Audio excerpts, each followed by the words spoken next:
Yo, what's going on, guys? King Epic here. I just read a comment literally 10 minutes ago that reminded me of something that I had forgotten already. Basically, in this video, I was talking on, the topics that I always talk about: comparison, pay for play, and real girls. And the guy was talking about the adrenaline rush that he gets from approaching a girl in real life and how you don't experience those kind of emotions when you are, meeting a working girl, because there's no fear of rejection and anything like that.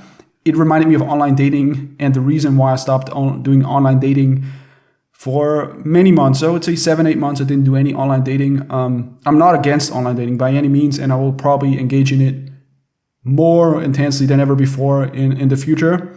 But the reason why I stopped doing online dating was precisely because there's no adrenaline rush, there's no fear of rejection. It feels like ordering an escort.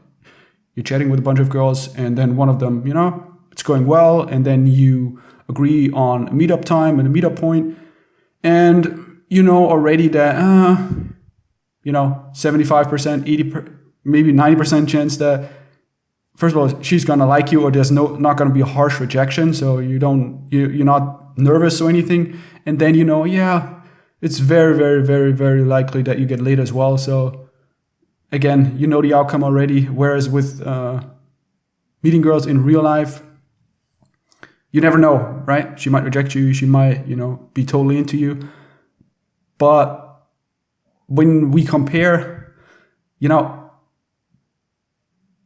pay for play and meeting real girls, I would almost say that online dating is almost like pay for play, because it's almost literally like ordering an escort. This is just my the way I experience it, and it reminded me of my first trip to Bangkok, where I stayed for 3 weeks, and all I did every day was meet up with girls, doing online dating, going on dates every day. And at first it was exciting, but I think I don't remember which date or which girl that I hooked up with it was, when after the date I felt really, really, really bad, not because there was anything bad that happened, but because it was meeting the girl, going to my place, doing business basically, and then she left basically.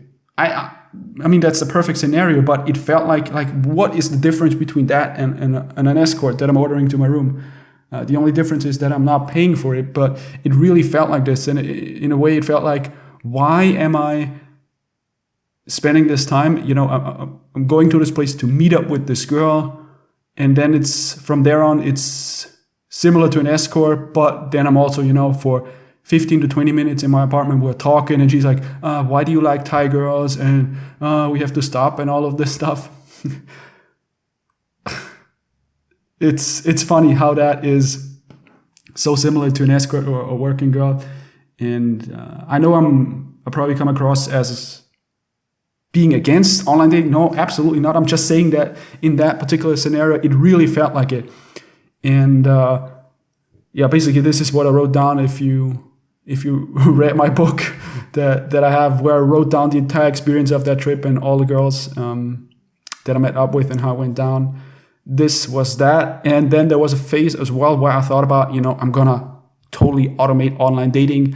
I'm gonna basically the idea in a nutshell was using Instagram as a social proof. Okay, basically when you're doing online dating or messaging with girls, or even when you get the line in person, you could be perceived as one of many guys. Okay, you're not really standing out. But if you have an Instagram account with let's say 20,000 followers, then it's like, wow, okay, this guy is different. Okay, you stand out positively, you have social proof.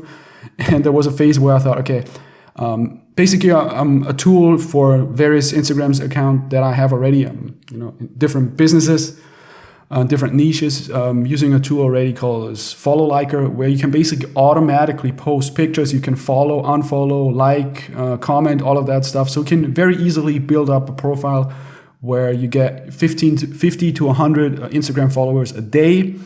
And basically the idea was to build that up to, let's say, 15,000 followers. And then simply have somebody use my account to message other hot girls on their Instagram accounts, or to hire somebody to go out and collect Instagram handles of girls that they see in real life. Basically, paying a guy in Bangkok or wherever, I don't know, $5 an hour, or paying them by results, where it's like you go up to girls, really hot girls that you see, and you just pretend that you're from a model agency and you collect their Instagram handle. And for every, I don't know, Instagram handle that you give me, you get, I don't know, 20 baht or 50 baht. And then I would simply message them from my Instagram account, but not as a model agent or anything like that, just as a regular guy. And that was one of the stranger ideas, to be honest. And then also using that as social proof when you're on Tinder or when you're using Thai Friendly, that you would simply put your Instagram link in your profile, and any girl that visits your profile can go to your Instagram account, and then she sees, oh, this guy is so different. And I was really into this and was, fine-tuning all the ideas and how I would actually execute this whole plan. And then I realized, wait a minute, what the hell am I doing? Like, I'm building a system so I can easily fuck as many hot girls as possible. Like, what is this?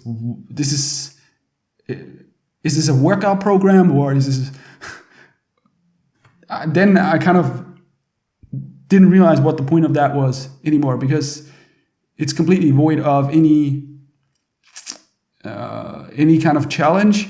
There's no real obstacles in the way that you would have obstacles, or fear of rejection or approach anxiety, all of these things when you meet a real girl. And that basically what I'm saying in this video, that just because you're meeting a real girl, it doesn't mean it's that much different to a working girl in terms of the way you experience it. It really depends on how you meet a girl. If you meet a girl in real life and you approach it, I would say, yes, of course, it's different. It's completely different. You get excited about it because of all the randomness that comes with it. But if you do it online, or the way I thought about it, I would say forget it. It's not that much different. Of course, you're meeting real girls and everything after that hookup. I'm just saying, if you have online dating as your main tool for meeting girls, and then you hook up and then that's it, it's just a one-time hookup, then I would say it's not really that much different to working girls. So that's it. Yeah, that's my little topic here that I wanted to address in this video.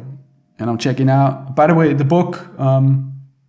If you haven't read it, then just comment below, or if you want to know where to get it. I think I have a link somewhere posted. I don't know. But anyway, that's it for this video, and I'll see you in the next video. Take care. Bye-bye.